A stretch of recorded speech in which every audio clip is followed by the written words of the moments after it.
What transforms an innocent child into a figure of darkness? Can a young mind hide a terrifying secret? Their stories are not just tales of horror and crime. They are windows into the darkest parts of the human psyche, and they challenge our understanding of innocence and evil. Today, we uncover what drove these young killers to commit acts so heinous they shocked the world. But be warned, the details are disturbing and the stories unsettling. Our journey into the dark minds of young killers begins in the 19th century in Boston, Massachusetts, where one of America's youngest murderers would emerge.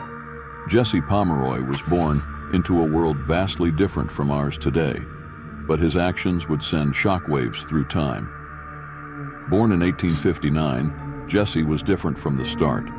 Physically marked by a milky white right eye, he was often the target of bullying. But the young boy hid a darkness that would soon be revealed. At just 11 years old, Jesse began luring younger children to secluded areas, subjecting them to horrific acts of violence.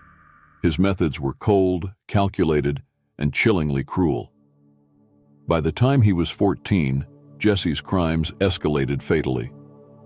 His first known murder victim, a 4-year-old boy, was found brutally mutilated on the marshy shores of Dorchester Bay. The city was horrified, and the hunt for the killer began in earnest. Despite his young age, the evidence was overwhelming, and soon Jesse was arrested. His trial was a sensation that gripped the nation. A child himself, he was tried as an adult, sparking debates on juvenile justice that resonate to this day.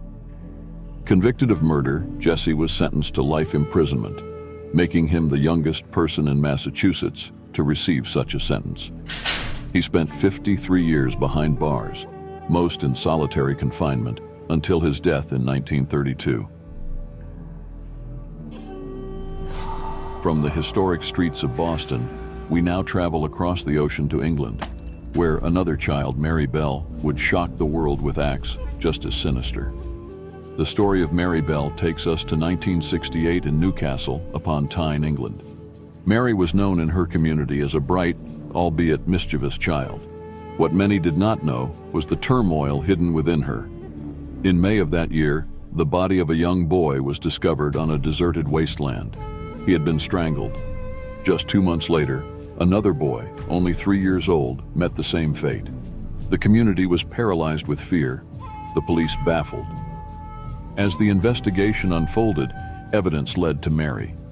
In her chilling confession, she described the killings with a detachment that startled even seasoned detectives. Her trial was a media circus. Mary Bell was convicted of manslaughter on the grounds of diminished responsibility. The court sentenced her to indefinite detention, igniting a debate on juvenile crime and punishment that would influence future cases. Mary was released in 1980 after serving 12 years. She has lived under a pseudonym ever since.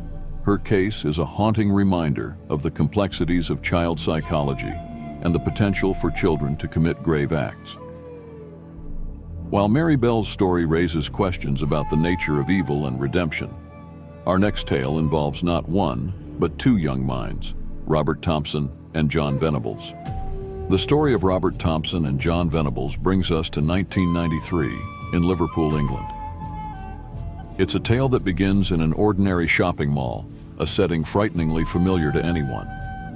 On a cold February day, two 10-year-old boys, Robert and John, led a 2-year-old toddler away from his mother while shopping.